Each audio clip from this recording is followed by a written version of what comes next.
Howdy. So, last time during our introductory video, we talked about what we're going to be doing in this video series and what kind of plugins that we're going to be covering. Um, so this is video number 1 of that series, and of course, I think um, very rightfully so, we should cover Packer. Packer is a neovim plugin that helps you manage all of these various different neovim plugins. So it's a plugin manager. So jumping straight into Packer, here we have the GitHub page pulled up. Um, there's a few features that it supports: declarative plugin specification, support for dependencies for Lua rocks.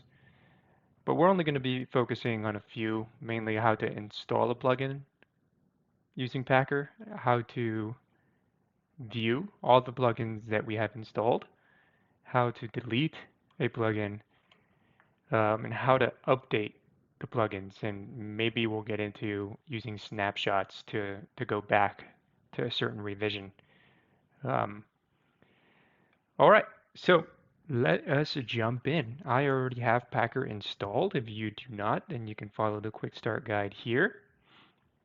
And it walks you through on how to install plugin, Packer, excuse me. But I already have it installed. So jumping straight into my plugins file here, we'll fuzzy search for plugins.lua.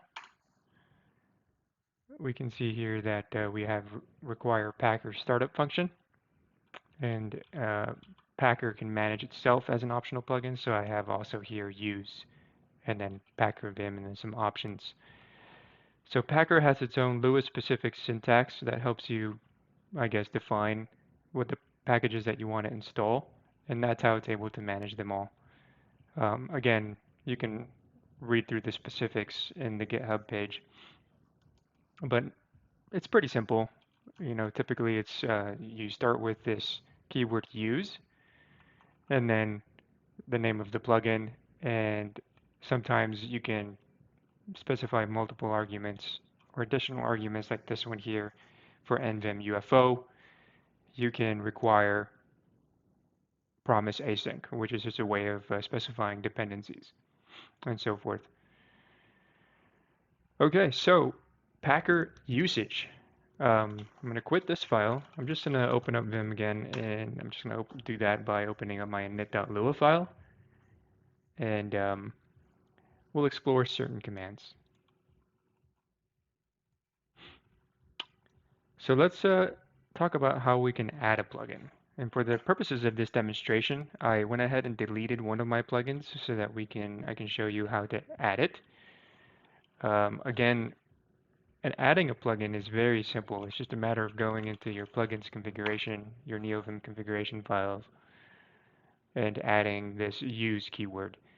So in our case, let's say we want to add a plugin called divview. Divview is a plugin that helps us visualize any code changes that were done between 2 Git revisions. And I'll do a whole separate video on this divview plugin. It's pretty nifty. All right, so I want to add this new divview plugin. I add the use line here for divview and save that.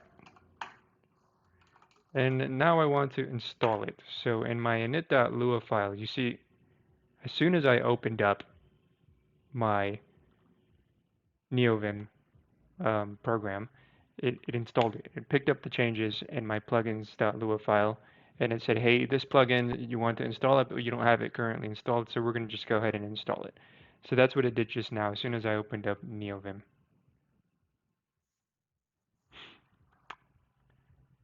And yeah, that's pretty much it for installing plugins.